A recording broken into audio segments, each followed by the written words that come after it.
You cannot remember the face of someone you dated for 6 months, but you remember exactly where you were sitting the night you met someone you never saw again.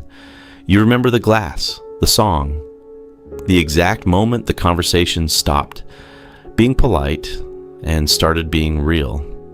3 hours with a stranger left a mark that an entire relationship could not.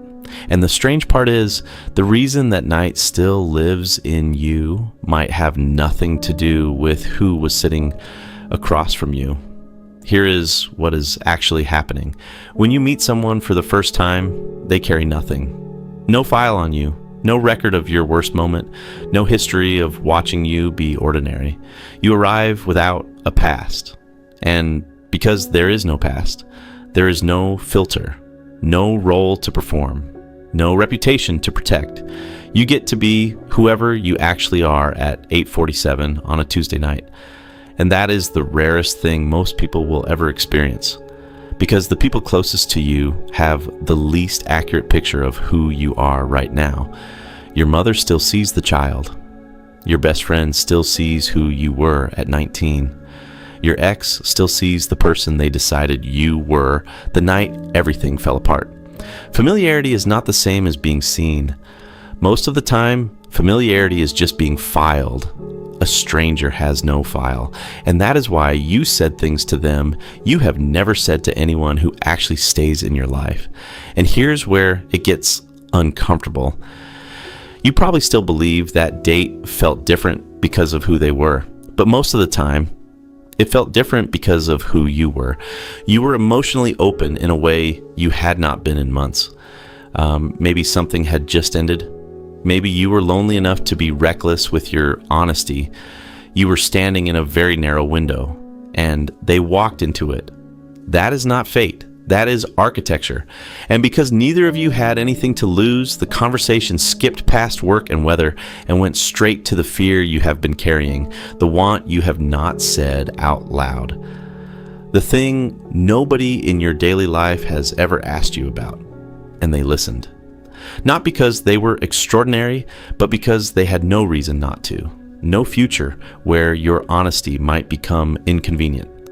That is the most dangerous thing a human being can experience. Being fully heard by someone who has no reason to judge you. You were honest because it was free, and they received it because it cost them nothing. That is the paradox no one talks about. The reason that night felt more real than your last relationship is the same reason it could never have become one. It was honest because it had no future. And it had no future because honesty, in any relationship that lasts, eventually becomes expensive. Every truth you tell inside a relationship becomes load-bearing. It gets referenced, revisited, weaponized. So over time, you learn to edit. Not because you are dishonest, but because some truths cost more than they are worth on a weeknight when you are both already tired. On a first date, none of that weight exists.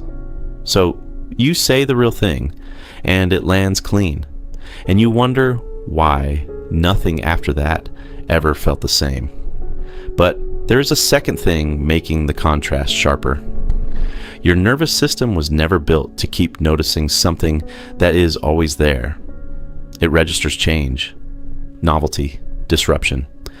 But consistency, the kind that actually makes a relationship work, registers as silence.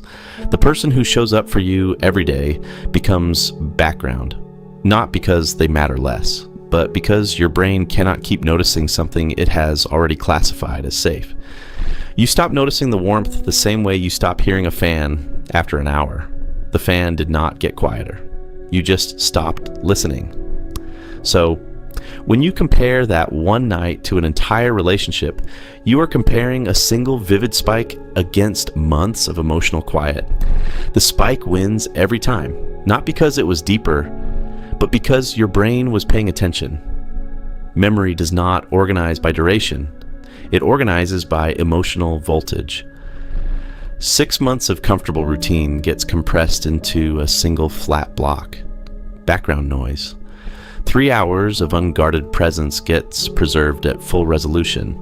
The song, the light, the specific sentence where something shifted, and you both knew it.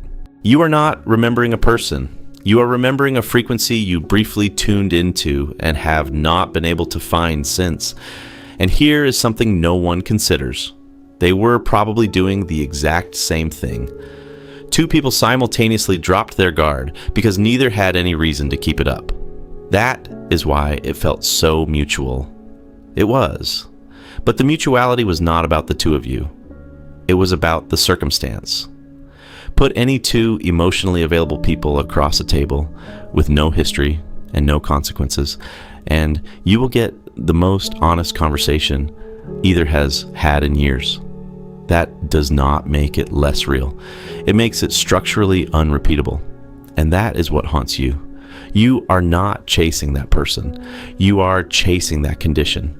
The condition of being briefly, completely, dangerously yourself in front of another human being with nothing at stake. That is why some people never stop going on first dates. Not because they are afraid of commitment. Because a first date is the only place their real self still has permission to show up.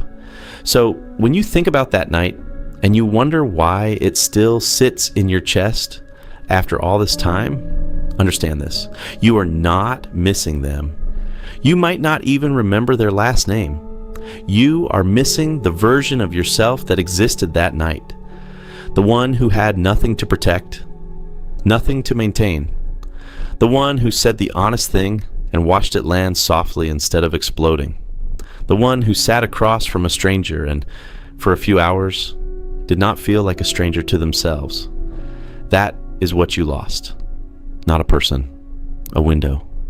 And the reason it still aches, quietly, in a place you cannot quite name, is because you know that version of you is still in there somewhere.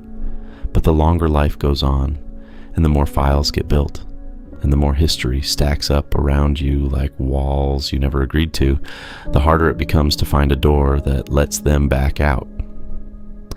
Some people stay in your memory not because they were the most important person you ever met, but because they met a version of you that only existed for one night.